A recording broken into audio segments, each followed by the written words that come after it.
¿Qué fue lo que te movió para escribir? Sí, es cierto. Y ya escribí 2 libros sobre Cortés, que son 2 libros que componen una sola biografía, finalmente. Uno se llama Vida de Hernán Cortés, La Espada. Hablo poco de la conquista y mucho del mestizaje. Y el otro libro, que es el Cortés escritor, se llama Vida de Hernán Cortés, La Pluma. Entonces, La Espada y la Pluma. Y ahora es un tercer libro y mi idea ha sido de retratar un Cortés íntimo, un Cortés, vamos a decir, intelectual, porque siempre aquí en México se presenta un Cortés bárbaro, un villano y matador de indios y robador de oro. Había muy poco oro en realidad. Y creo que estamos muy lejos de la realidad. Entonces, al presentar un Cortés íntimo, creo que nos podemos acercar más a este personaje que es el fundador del país, ¿no? Entonces, mi idea fue imitar, pues la imitación tiene su ventaja, lo que hizo Marguerite Yourcenar con Memorias de Adriano. Marguerite Yourcenar, que es un gran escritor francés, pues belga, pero francesa, y escribió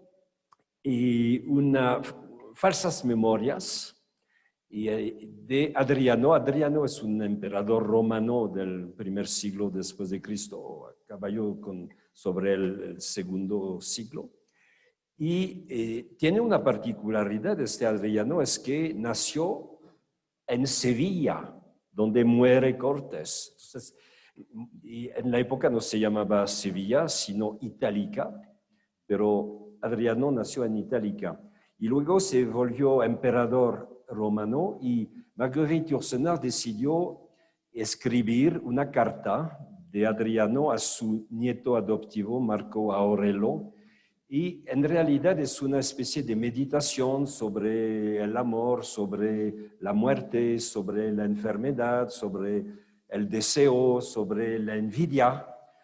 Entonces, y finalmente yo tenía mi tema, ¿no? Entonces escribí un libro y habló al lugar de Cortés. Tengo la pluma de Cortés y Cortés escribe en esa novela y a su hijo Martín, mestizo, el hijo de Malinche. Eso me permite describir un Cortés, pues es una historia de amor con Malinche, entonces escribe su amor y por Malinche y por todo México, y es una reflexión sobre el mestizaje también, lo que es la cosa más importante, la aportación más esencial de Cortés. Y también es un homenaje a Cortés escritor, porque finalmente hice exactamente lo que hizo Cortés y respetar los hechos, pues lo que hizo Cortés tendríamos que decir en la historia verdadera de la Nueva España, obra de Díaz del Castillo, y ahora reatribuida a Cortés. En esa historia verdadera, Cortés conservó los hechos como tales y inventó un narrador ficticio, este soldado raso imposible que ha leído todos los autores de la latinidad y los autores griegos, los autores judíos, etc. Entonces, es imposible, evidentemente, un soldado raso que ha leído todo eso es imposible, pero este narrador ficticio y dio nacimiento a la novela. Entonces, finalmente decidí hacer como Cortés lo hizo, conservar los datos, no inventé nada, es una novela donde no inventé nada, sino el narrador es ficticio.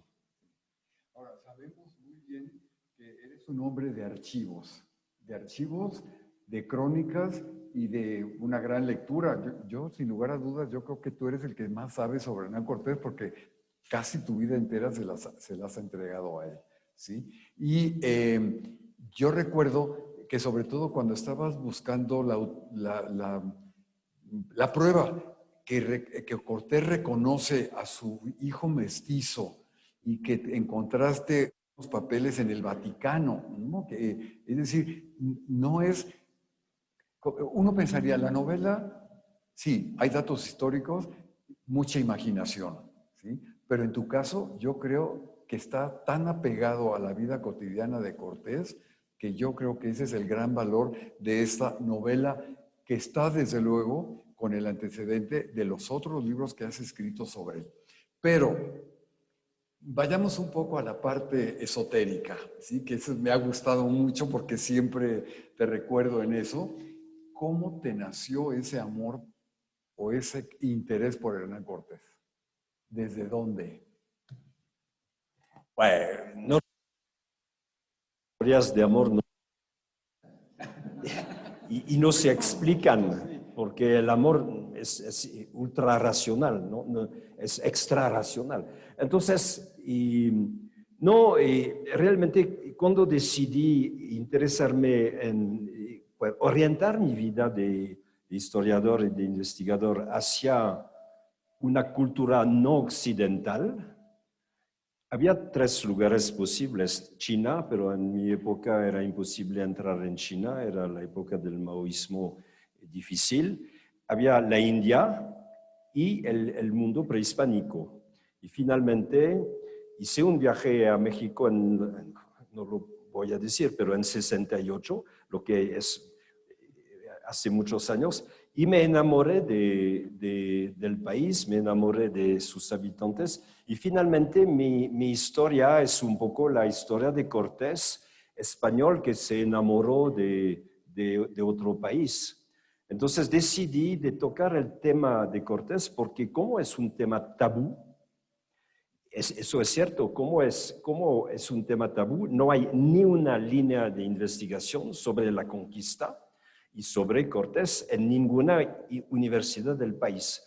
Entonces era un tema virgen y lo traté como tenemos que tratar cualquier tema histórico de manera científica, lo que significa ir a buscar en los archivos, etcétera, etcétera, hacer este trabajo, y de este trabajo salió otra figura de Cortés, que en realidad es muy, muy diferente del Cortés de los libros de texto que están en uso aquí y todavía, ¿no? en México.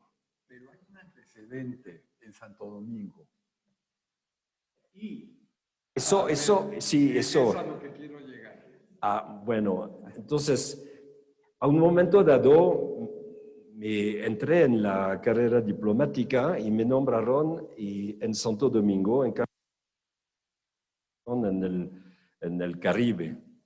Y en Santo Domingo, mi oficina fue la casa que construyó Cortés.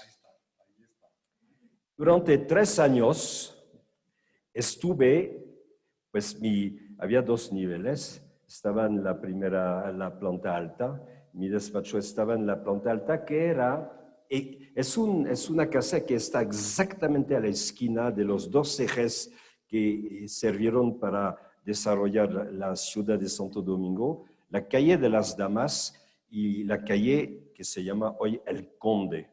Y son los 2 ejes principales. Y en la esquina hay la casa de Cortés, que construyó a partir de 1506. Es una de las casas más antiguas del mundo americano. Y la casa de tipo español, quiero decir, ¿no? Pero una de las primeras, y durante 3 años, mi despacho fue el cuarto de Cortés, y eso finalmente ha podido tener su importancia. No sé si, quizá los muros tienen memoria, ¿no?, de los asuntos, pero era muy importante porque entendí que esa casa la puedo describir en 2 minutos. Es una casa sin ninguna decoración. Son muros de coral, es muy blanco, etcétera, pero absolutamente liso, sin escudo. Cortés, lo podemos decir, viene de una familia noble, no es el aventurero que a veces nos cuentan los libros, y viene de una familia que tenía sus armas, su nobleza, etcétera, desde muchos años, ¿no? Viene de una familia que tiene un pasado. No hay nada. Era una casa absolutamente sin decoración, y es la imagen de Cortés. Quiso algo muy sencillo porque él consideraba que la legitimidad no viene del nacimiento, pero de lo que hace el hombre, de la vida que construye cada persona.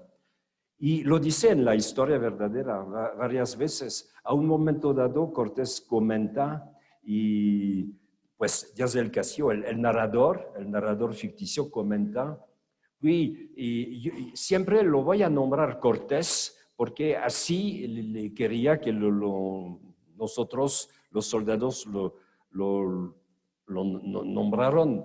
Y finalmente, después de la conquista de México, y cambia el narrador ficticio y a Cortés lo llama Malinche, porque eso es la prueba de que Marina, que conocemos como Malinche, y se volvió un ser esencial en la vida de Cortés.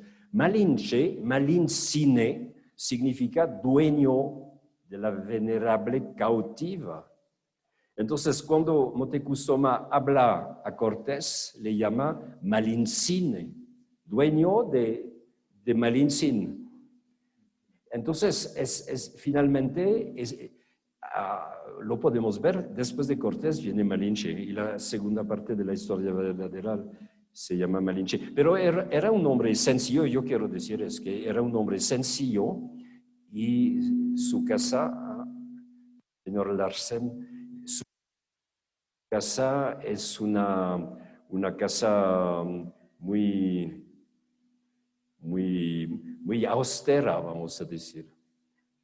Y hoy es la sede de la Embajada de Francia. En la época era mi despacho, pero ahora es la sede de... Esas paredes encierran la historia de la juventud o de los primeros años de Hernán Cortés aquí en este continente, bueno, en las islas, ¿no? ¿No crees que por ahí vino una inspiración? Sí.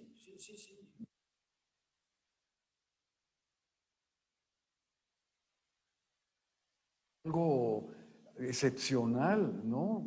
Y que se conserve la casa. Sí, y además pasó algo porque el propio presidente de la República Dominicana de la época, el presidente Balaguer, ofreció esa casa a Francia para hacer un centro cultural, un lugar de dinámica cultural. Hice una especie de galería donde pudimos exponer a artistas dominicanos, pero también otros grandes artistas. Y arriba había las oficinas, vamos a decir, administrativas, pero el deseo del presidente era que sea un lugar cultural. Entonces, finalmente, creo que sin saberlo, el presidente Balaguer había entendido que en esa casa de Cortés en Santo Domingo ya pasó algo cultural, tenía un proyecto, armó su conciencia de futuro conquistador, porque pues es la palabra que utilizamos, pero que no es la adecuada. ¿Has vuelto a esa casa? ¿Qué? ¿Has vuelto, has regresado a esa casa? Sí. ¿Y no te mueve algo? ¿No te dice algo? Sí, Claro. pero hay otra casa importante en Santo Domingo, que es la casa del virrey de Diego Colón. Cuando llegó Diego Colón, y después de la muerte de del rey Fernando, llegó Colón como virrey. Era en el pacto que había firmado los reyes católicos con Colón, el descubridor. Y era un título de virrey con herencia. Y cuando llegó Diego Colón, se hizo construir un palacio de virrey que todavía existe. Y Cortés conoció a este palacio. Decidió construir una copia del Palacio de Santo Domingo en Cuernavaca. Evidentemente el siglo XIX pasó y se construyó una parte adicional, ha sido un cuartel del ejército, etc. Entonces no se respetó la arquitectura inicial, pero podemos recuperar los elementos. Si el gobierno me pide la restauración del Palacio de Cuernavaca, puedo proporcionar el modelo original y tendríamos la duplicación del Palacio del Virrey Colón. Porque Colón quería ser virrey, eso es probable. No logró el título, entonces se construyó un palacio de virrey por no tener el título. Pero vivió más ahí que en esa casa de Cuernavaca. La de Cuernavaca vivió muy poco, ¿no? Muy poco. Muy poco. En la casa de Cuernavaca, la esposa, la segunda esposa, Juana de Zúñiga. Y con Juana de Zúñiga tuvo otra serie de 6 hijos. Y el varón, el mayor, se llama también Martín. Entonces este Cortés tuvo 2 Martín. Y al final del libro explicó algo que me pareció interesante, es que de los 2 Martín, uno escogió la carrera de las armas y otro quiso ser escritor. Pero hubo una inversión. El hijo de Malinche tuvo una vida de militar, pues hay una especie de sonorización. ¿Se oye o no? ¿Sí? Porque nosotros tenemos una especie de regreso un poco raro. Entonces, el Martín mestizo tuvo su vida adentro del ejército de... Vamos a cambiar.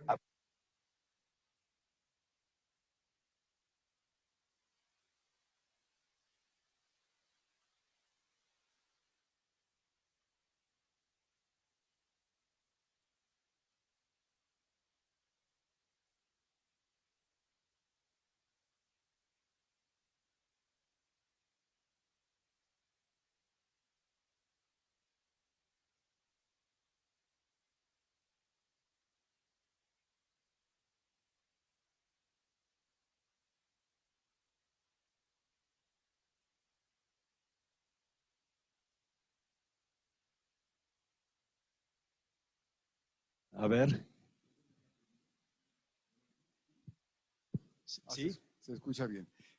Entonces, para terminar los 2, Martín, uno fue soldado y el hijo de Malinche y el hijo de su esposa española quería ser escritor y finalmente cuando la corona lo mandó para tomar el poder en 1563, rechazó la idea y no tomó el poder porque quería ser escritor. Y aquí no se sabe, pero yo hice el rescate de poemas de este Martín Cortés, hijo de...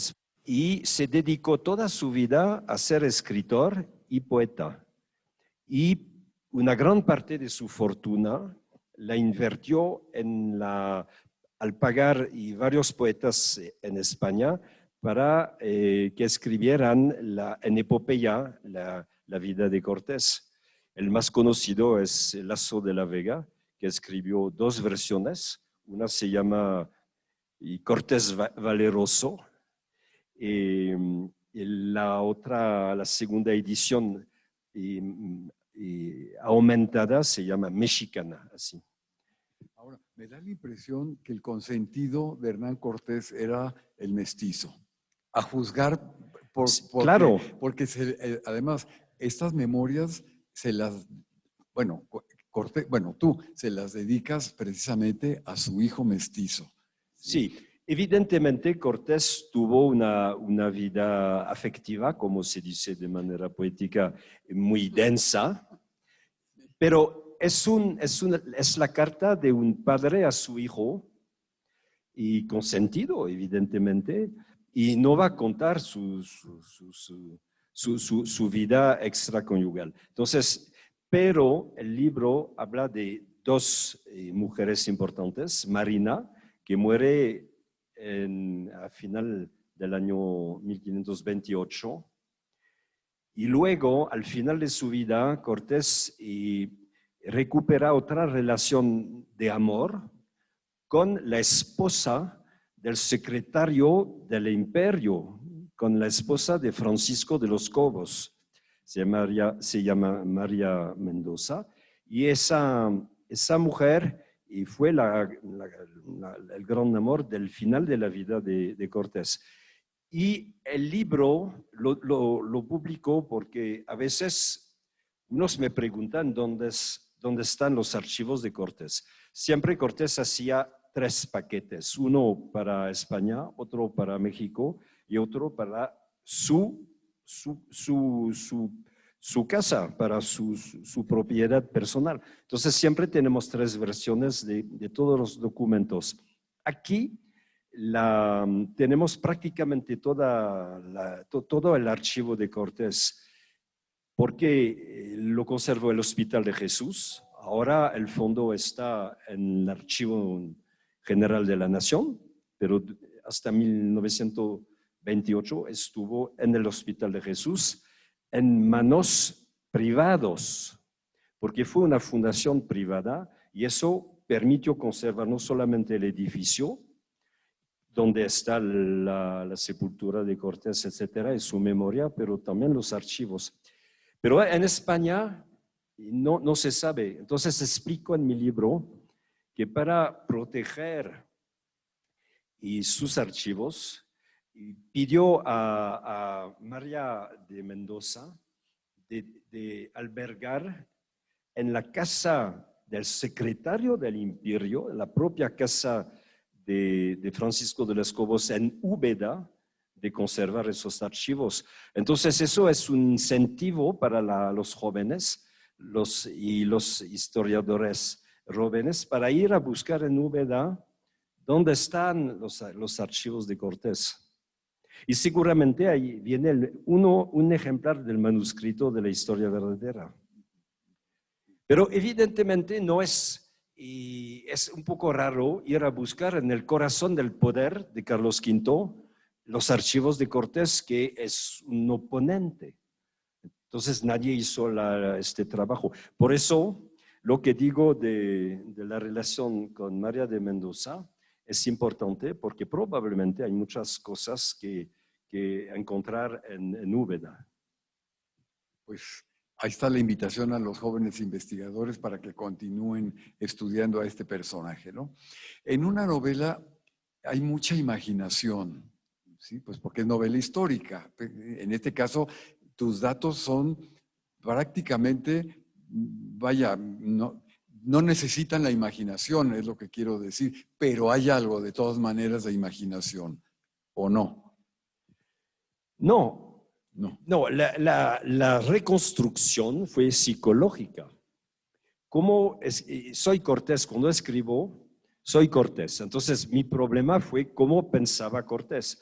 Entonces, para reconstituir el pensamiento de Cortés, su psicología, tuve que utilizar, en buen historiador, las fuentes disponibles. Y tenemos un sinnúmero de cartas que no se utilizan normalmente porque no se hace la gran historia a partir de eso, pero son cartas que manda a su familia, son pequeñas notas al final de un contrato, etc. Esos elementos tenemos muchos y eso me ayudó. Y también tenemos retratos de Cortés en la correspondencia diplomática, porque los diplomáticos, y es la función de los diplomáticos, explican cómo funciona España. Entonces, tenemos en particular el embajador de Venecia, y hizo retratos de Carlos V, pero también de Cortés, etc. Existe un fondo de archivo en el archivo secreto del Vaticano, que es muy, muy rico, pero es trabajoso, ¿no? Porque todo viene en latín, en escritura del siglo XVI, y no hay clasificación del archivo que toca Cortés. Entonces, es trabajoso, pero descubrí muchas cosas, etcétera. Entonces, esa reconstitución, hay una parte que es absolutamente histórica y la otra parte es un poco mi psicología personal. Entonces, eso es la parte de invención. Para dar un poco de carne al personaje, tuve que inventar lo que creo que ha sido Cortés. Pero los hechos son los hechos. Por ejemplo, cuando explico que López de Gomara es el hermano de Cortés, no es una invención novelesca. La manera de presentar el asunto, sí, pues la descripción del sobre que recibe Cortés, etcétera, eso es una manera literaria de contar y de escribir la novela. Pero el fondo del problema es que sí, López de Gomara, que es escritor de la historia de la conquista, es el medio hermano de Cortés. Y Cortés se dio cuenta de eso porque al regresar en España en 1528, con una gran delegación de señores del altiplano, de México y de Tlaxcala, recibió una información. Su padre muerto había dejado papeles. Y te voy a confesar, mi hijo, que no eres hijo único, que tienes un hermano que se llama así y tienes una hermana que se llama así. Entonces, y esos dos hice la investigación y no digo nada de la hermana, de la media hermana, porque puede ser para otra oportunidad. Aparece, pero como no explico que es la media hermana, eso no cuenta, pero explico que sí. Y López de Gomara es el medio hermano de Cortés. Sí. Eso no es una invención. Sí. Yo creo que este libro, que es muy accesible, porque una de las grandes virtudes del libro es tu escritura. Así que es impecable. No, es impecable. Realmente uno goza el libro cuando lo está uno leyendo, independientemente si uno está informado o mal informado de lo que fue toda la vida de Hernán Cortés, pero la forma en que lo transmites es una forma muy agradable para el lector. Se lee de una forma extraordinaria. Y como que es un repaso de la historia, ¿no? Porque hablas desde que llega a las costas, cómo se va aliando con los indios, lo de Tlaxcala o lo de Cholula, que también fue importantísimo y que ahora hay diversas interpretaciones, y luego pues la llegada a Tenochtitlan, ¿no? Yo creo que para los lectores es un placer leerlo porque está uno recordando la historia finalmente de la conquista, no exclusivamente, pero sobre todo de la conquista, ¿no? Hay un autor inglés, que creo que el apellido es Amis, no recuerdo, que dice, cuando uno escribe en una novela, está escribiendo la vida propia.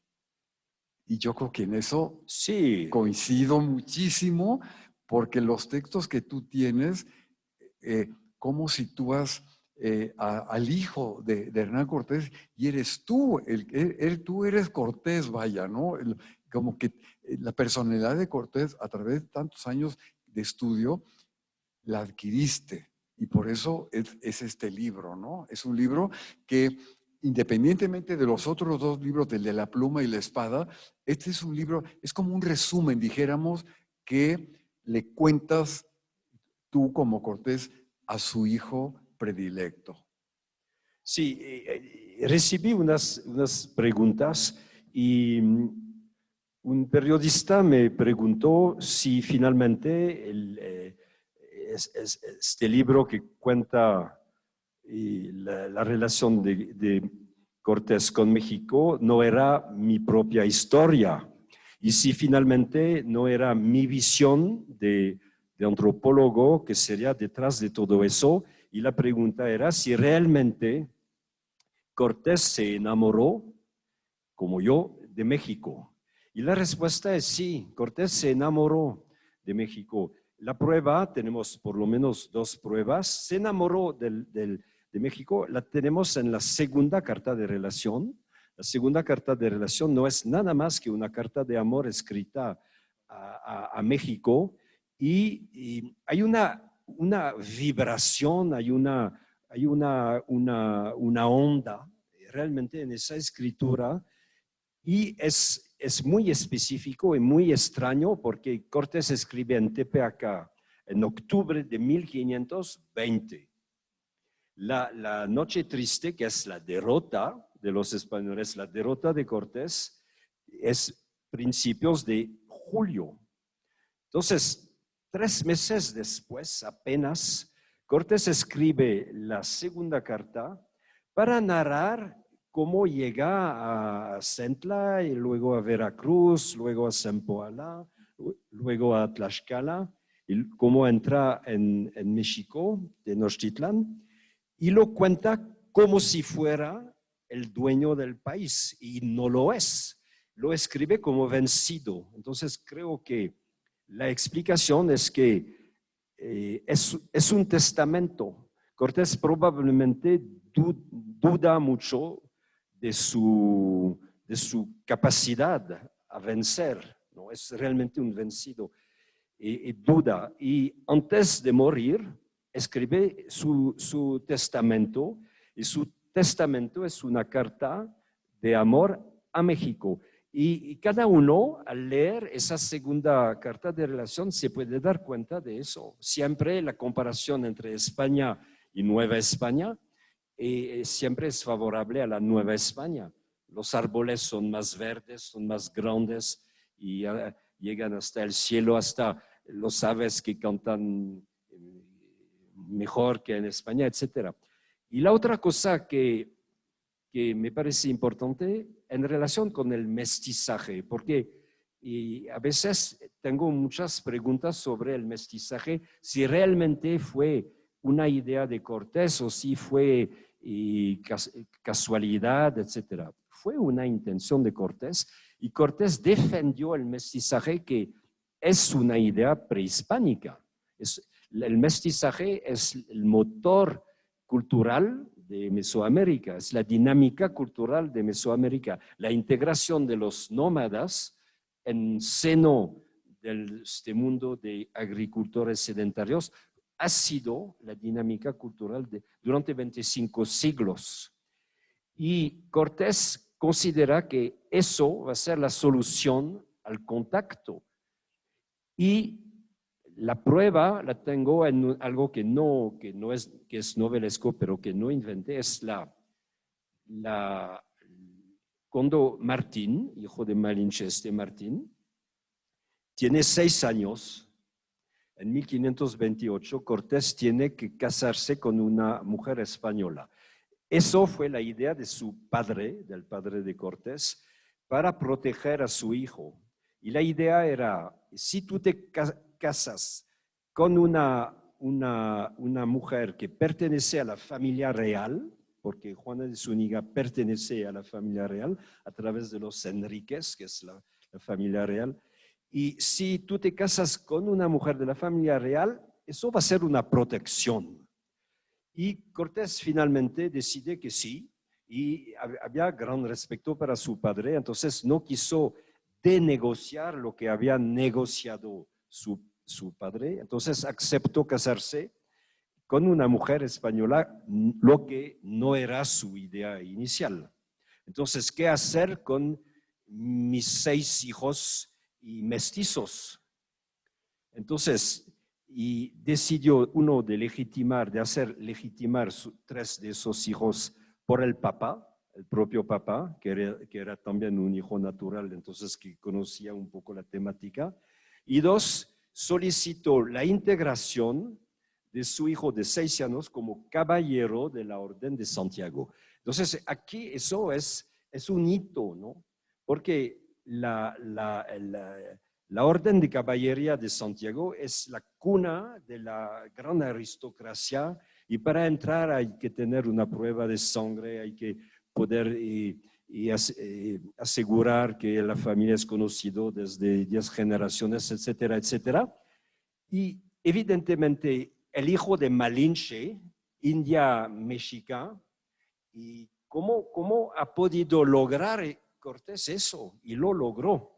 Y lo logró para imponer la idea de que el mestizaje es algo positivo y que hay que aceptarlo así en la sociedad española de la época. Entonces, y lo que consideran a Cortés como un matador de indios, se equivocan, realmente.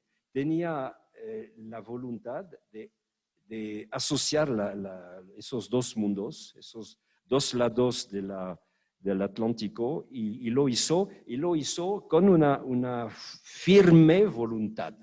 Entonces el capítulo que podría ser una invención mía sobre este joven que recibe la espada en así de caballero de Santiago, es real. Y es documentado porque recuperé los archivos de la Orden de Santiago. Hay una parte que es publicada, otra que no lo es, y todo está documentado, porque el mundo español castellano es un mundo de sueño para un historiador, porque España inventó el archivo. ¿Sí? Antes de los otros países. Los archivos en Francia, y realmente la idea de conservar archivos, eso vino después. Pero a principios del siglo XVI todo se conservó. Entonces es el paraíso de los historiadores.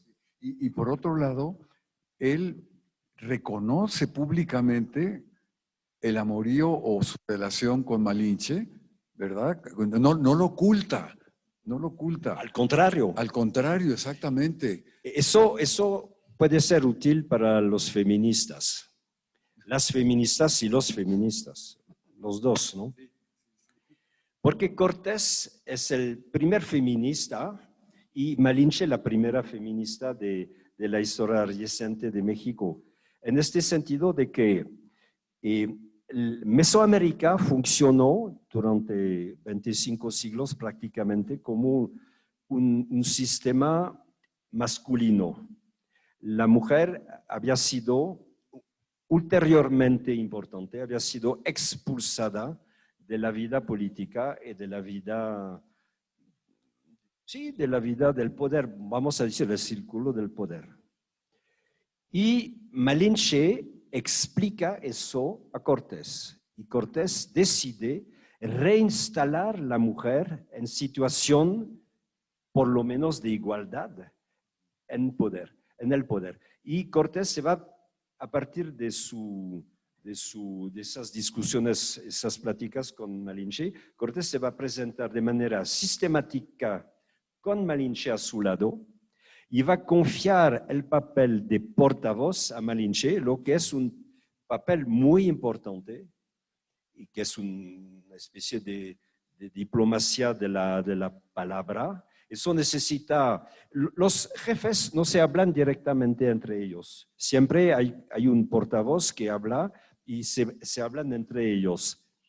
Y finalmente Cortés decidió confiar este papel a Malinche, lo que es mucho más que el papel de intérprete. Técnicamente Cortés habla náhuatl, no necesita traductor. Necesita una persona capaz de hablar en su lugar.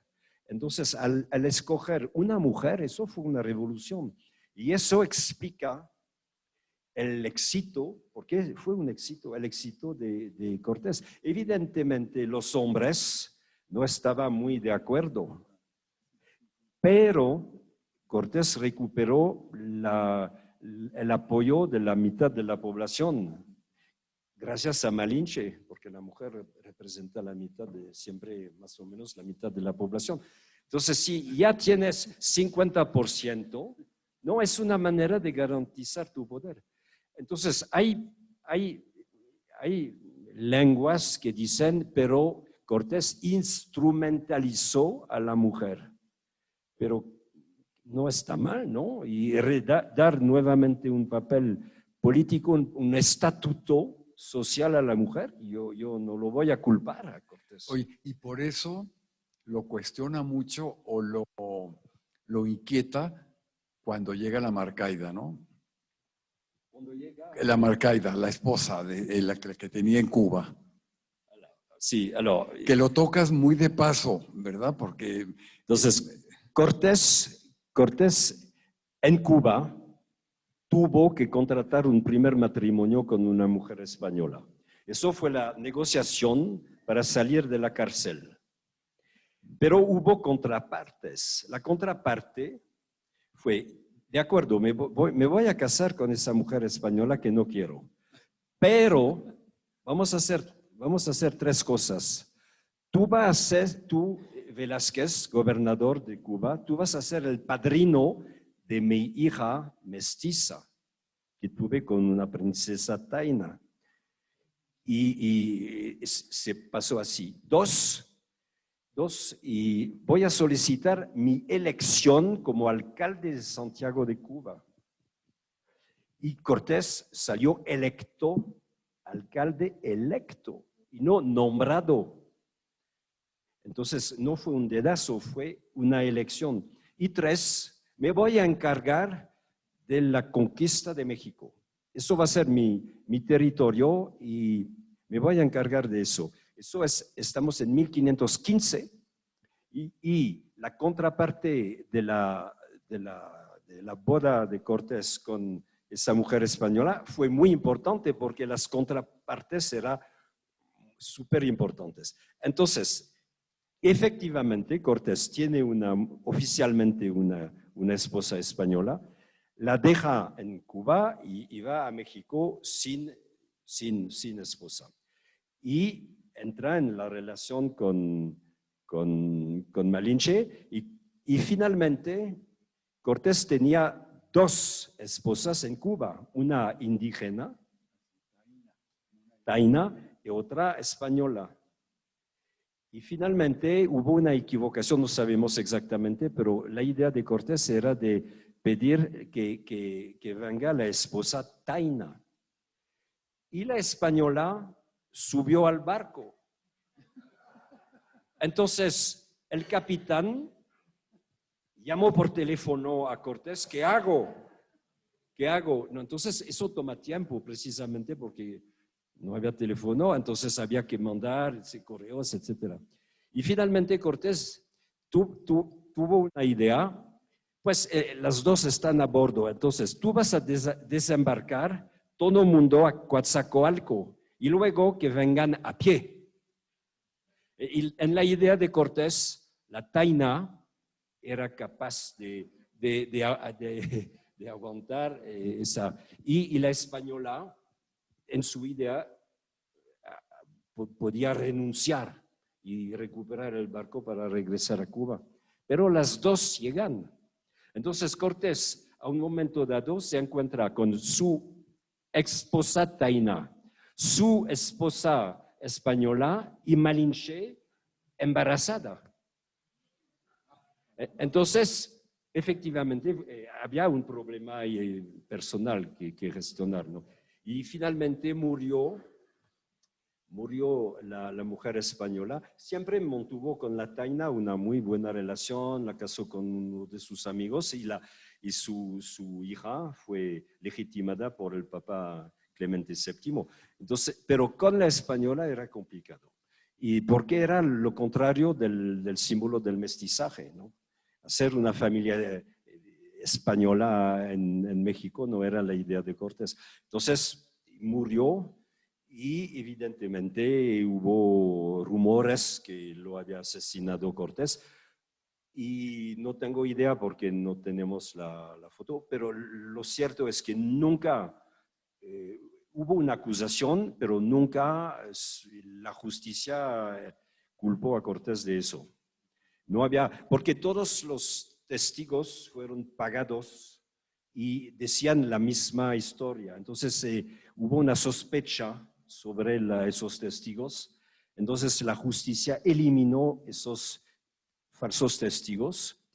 En realidad eso fue el propio hermano de la esposa de española, y que conocemos como Juárez o Suárez, y apoyó a Cortés en este momento para decir que sí, mi hermana a veces se desmayaba, entonces en este caso se desmayó y no sé, pues definitivamente. Entonces hay una duda. Hay una duda. Sí, porque había otros testigos que posteriormente en los juicios que le realizaron decían que padecía de asma o algo así, que se estaba ahogando y que Hernán Cortés la ayudó para que no se haga, pero que quedó morada y el collar, los collares de perlas que fueron tirados y demás, ¿no? En fin, bueno, es un episodio extraño, ¿no? Realmente, y nos prueba esa personalidad de Cortés, ¿no? De decir, tengo estas 3, 4 mujeres y a todas las reconozco, ¿no? Realmente está decidido a instalar el mestizaje en México. Así es. Y como, por eso, como México es un país mestizo, sí. Este retrato de un Cortés padre de Martín, es también un retrato de Cortés padre de la patria, sí. de México mestizo. Sin duda alguna, es el padre del mestizaje. Y yo creo que tu libro, así como tus otros libros, es mucho la búsqueda de una reconciliación con nuestro pasado.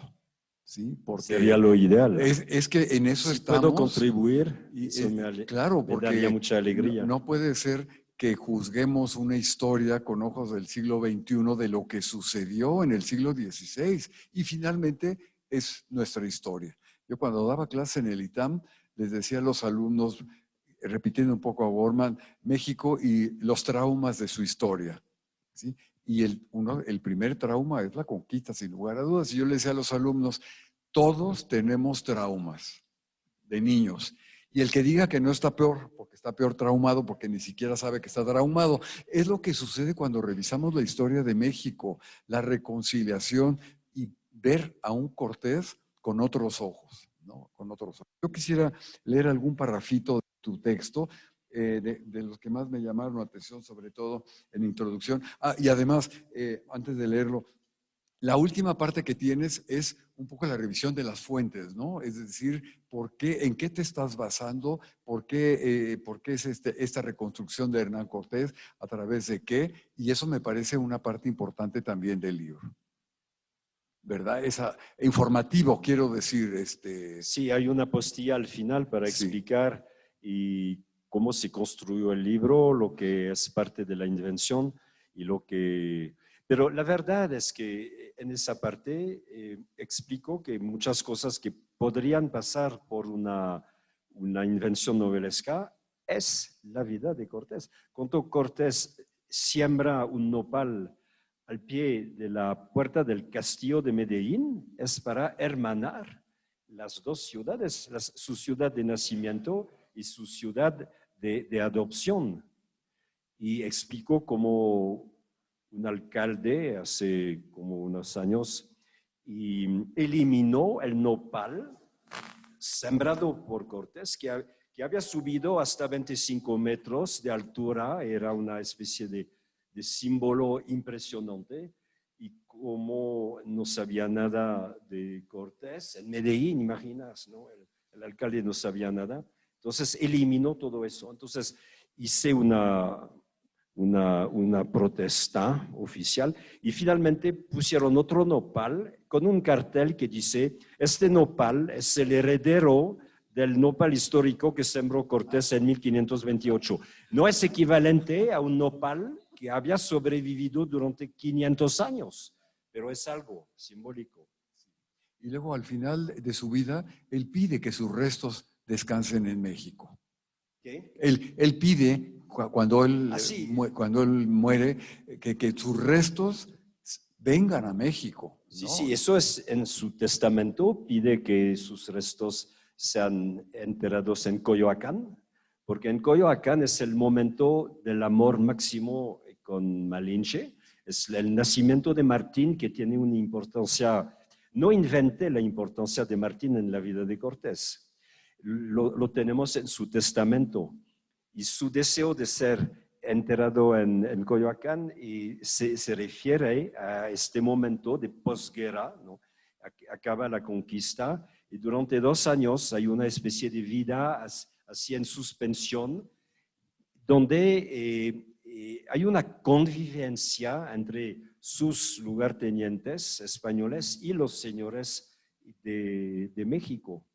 Entonces es una especie de mundo que fusionó y con la relación con Malinche, que es una relación muy estrecha en la época, el nacimiento de Martín, entonces por eso quiso ser enterrado en Coyoacán. Entonces al final de su vida, Cortés siente que llega la muerte, tiene 62 años, pero después de la vida de Cortés, creo que es mucho, para la época es mucho, y decide de ir a morir enfrente. Mi idea, no lo digo en el libro, pero al final de su vida, Cortés vive en el mero centro de Sevilla y para morir decide cruzar el Guadalquivir, ir del otro lado. El otro lado es la ciudad antigua, es itálica, y va a ser enterrado de manera provisional. Y Cortés en Saint-Ponce, que es el nombre actual de Itálica, que es la ex ciudad romana. Entonces, es algo simbólico, esa decisión. No puedo ir hasta México, pero por lo menos voy a cruzar el río Guadalquivir, que es un poco el río, los 9 ríos del Mictlán. Entonces creo que en la idea de Cortés hay algo de eso, porque es un poco raro decidir de no morir en su casa de Sevilla, pero esa idea de cruzar el río es una especie de, creo, hay una simbólica, pero el deseo de Cortés era de regresar a México, pero no, su salud se deterioró mucho y en 3 meses murió. Pero tranquilamente en su cama, lo que es excepcional para un conquistador. Es el único que tuvo esa vida. Y también algo, antes de darte la palabra, tuvo funerales de jefe de Estado.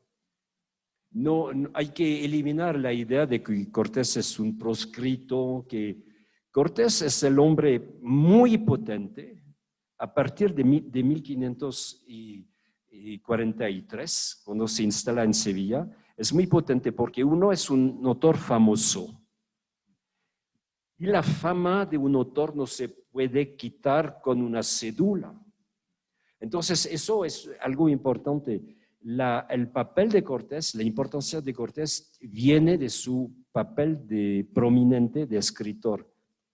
Y luego en Valladolid es muy simbólico. Tenemos la casa del regente. ¿Por qué se instala en Valladolid la corte? Porque Carlos V abandona el poder. No se puede mantener en el poder después de su derrota frente a Argel, ¿no? Entonces, organiza la lucha contra el Islam. En la época se dice los maometanos o los saracenos, pero es la misma cosa, y pierde la batalla. Entonces se va, no se puede mantener en el poder. ¿Y quién está en Valladolid? Había la casa del regente Felipe, futuro Felipe II, 16 años, un niño. La casa de Francisco de los Cobos, que en la época es muy enfermo, pero es la casa de la esposa de Francisco de los Cobos, de Los Cobos, y donde Cortés tiene sus entradas, pasa la mitad de su tiempo en la casa finalmente del secretario del imperio, y al lado es la casa de Cortés, que es un taller de escritura, porque es un taller. Hay Gómara que escribe de su lado, él escribe la noche la historia verdadera. Hay un primo que se llama Altamirano franciscano, que es el amanuense, que pasa limpio todo eso. Es un verdadero taller. Y finalmente Cortés es más potente que Carlos V en este momento, que ha decidido huir de España. Entonces tiene funerales de jefe de Estado y tenemos la descripción de todos los que acudieron, tenemos la descripción de la ceremonia, etc. Entonces es documentado y no inventó nada. Eso realmente no es una invención. Sí, y volviendo un poco a la reconciliación con nuestra historia, en el caso particular de México, durante el virreinato se reconocía a Hernán Cortés, ¿sí? No se ocultaba, al contrario, se le reconocía como el conquistador.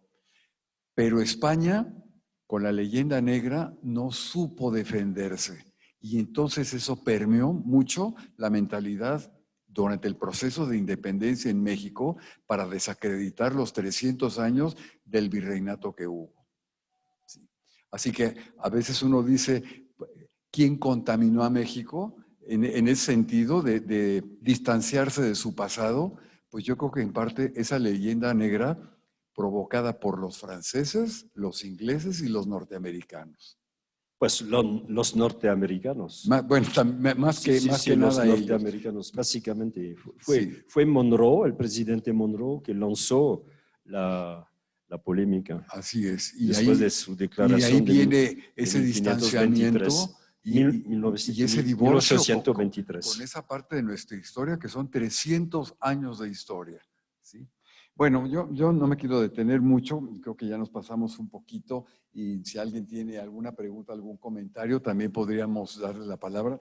Pero yo quiero leer un párrafo en la parte introductoria que le dice a su hijo Cortés: lo verás, no idolatro la Trinidad de los malvados, el oro, el amor, el poder. Por naturaleza tengo más bien el alma de vagabundo. Indomable y soñadora. Me complace situarme en la periferia del mundo, al borde de la vida pública, pero desde muy joven me alimentó una certeza. Lo que prevalece es la libertad. Y solo se puede ser libre estando en el pináculo de la pirámide. La gravedad del mundo se disipa al elevarse. Muy concretamente, más vale estar en situación de dar órdenes que de recibirlas. Mi conquista del poder ha sido una conquista de libertad. Muy personal tuyo, ahí estás tú reflejado precisamente en estas palabras, ¿no? Yo quisiera ver si alguien quisiera alguna pregunta, algún comentario. Claro, la tarea o la recomendación es leer el libro desde esta noche, porque estoy seguro que no lo van a dejar de leer, porque comentaba yo, la lectura es muy agradable, lo que es la composición va más allá de los hechos y es un placer estar leyendo la historia. Por ahí hay una pregunta, yo no sé si con un micrófono que puedan.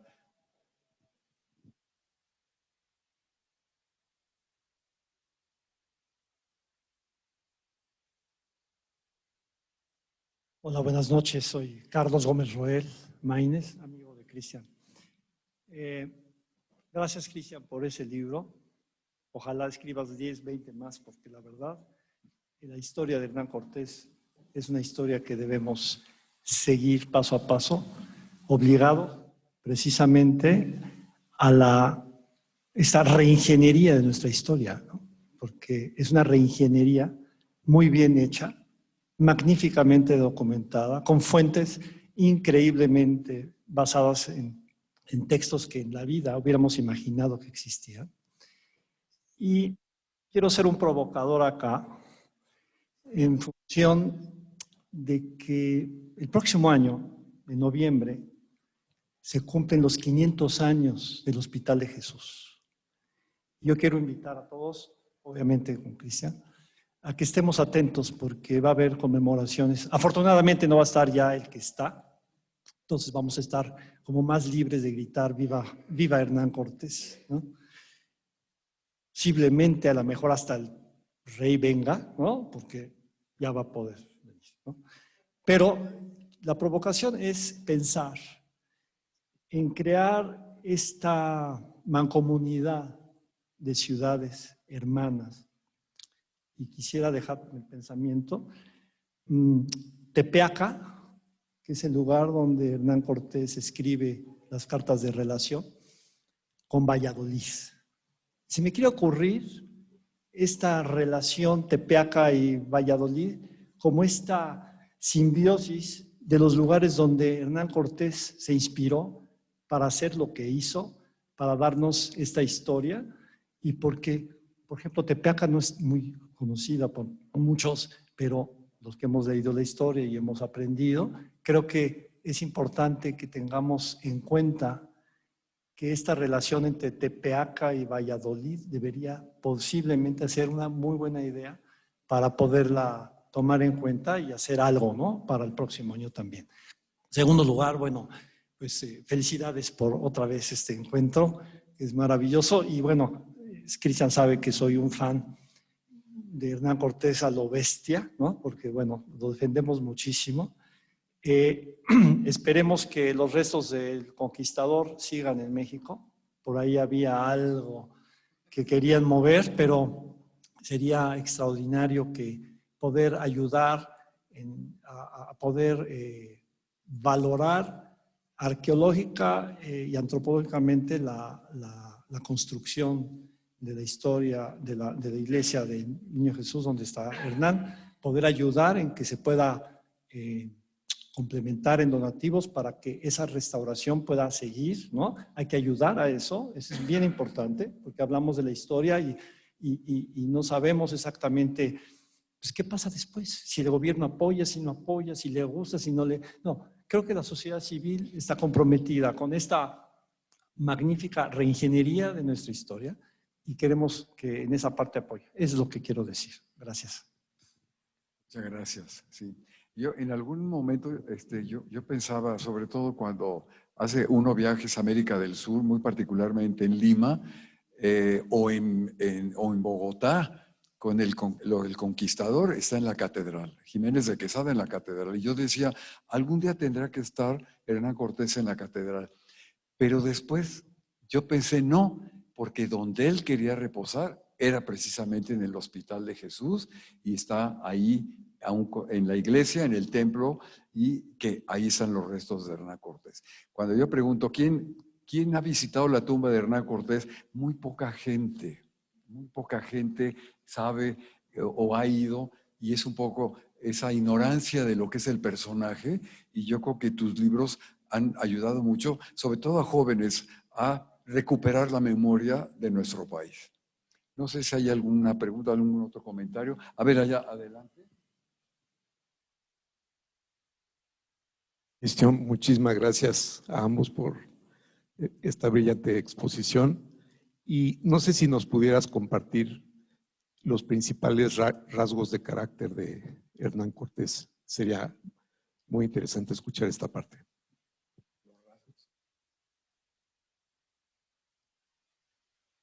De carácter. El carácter de Hernán Cortés según tu investigación. Sí, el carácter de Cortés lo inventé, pero a partir de elementos históricos que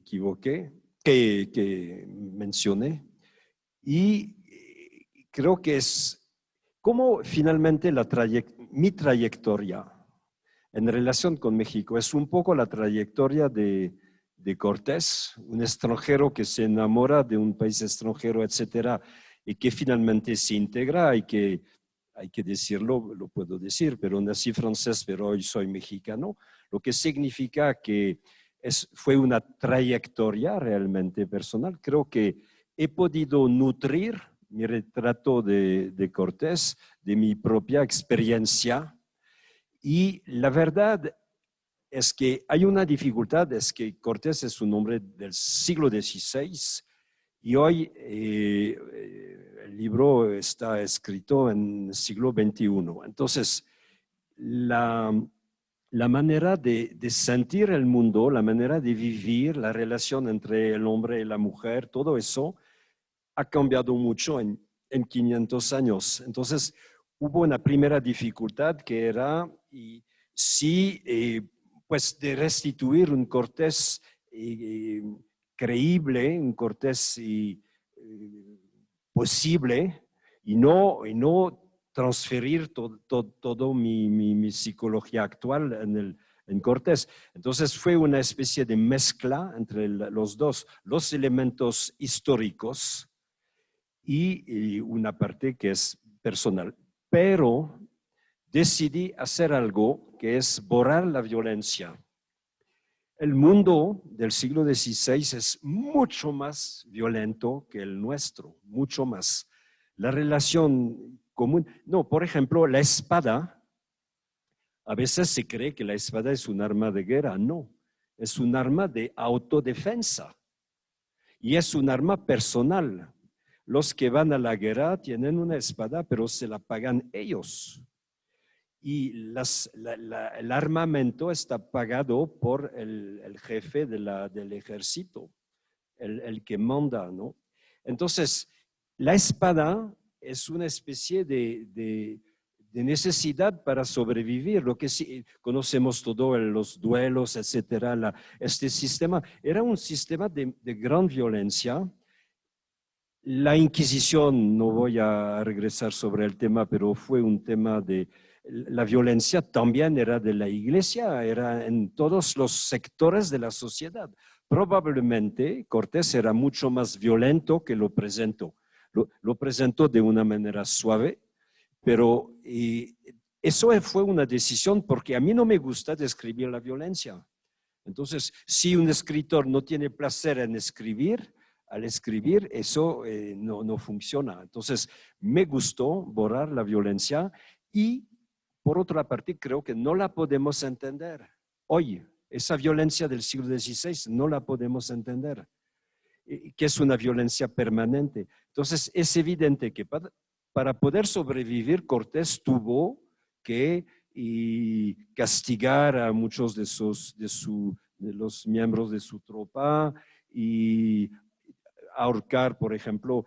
Habló evidentemente no podía hacer otra cosa que hablar del ahorcamiento de Cuauhtémoc, pero no lo mantuve, pero hice una verdadera exploración para saber cuál fue el motivo. Y finalmente el libro lo explica, es el de regreso al canibalismo. Cuauhtémoc decidió matar a un soldado de Michoacán para comérselo.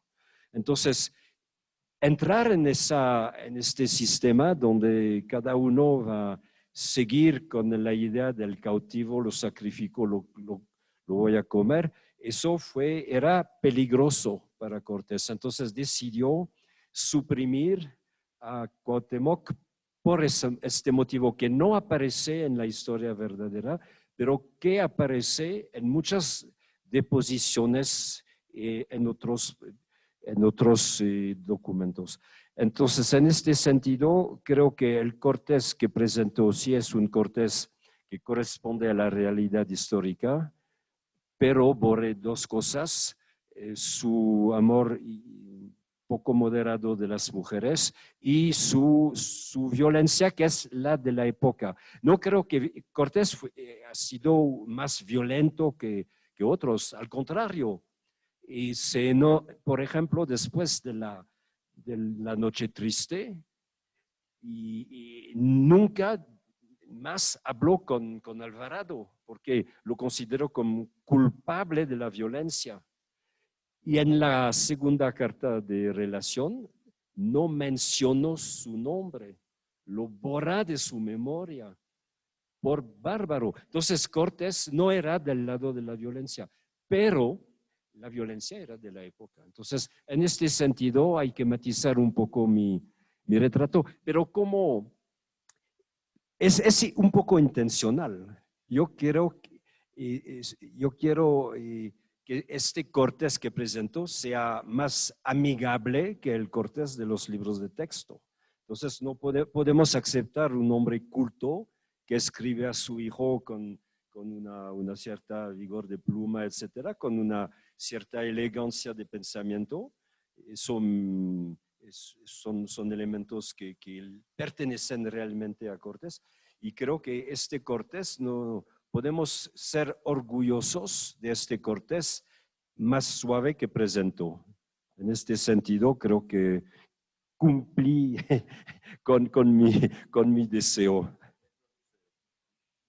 Pues se nos fue casi 1 hora y media de estar platicando contigo de una manera muy, muy agradable. Queremos agradecerte aquí en el Centro de Estudios de Historia de México, Fundación Carlos Slim, que hayas presentado aquí este libro, que por cierto está a la venta, y con tu firma, pues obviamente un libro con la firma del autor vale doble, así que aprovechen que están aquí y agradecer al público que nos ha seguido tanto en línea como presencial, y yo creo que nos queda la inquietud de leerlo y releerlo, porque es un libro que hay que leerlo varias veces. Muchas gracias, Cristian, gracias a la editorial y gracias al público asistente.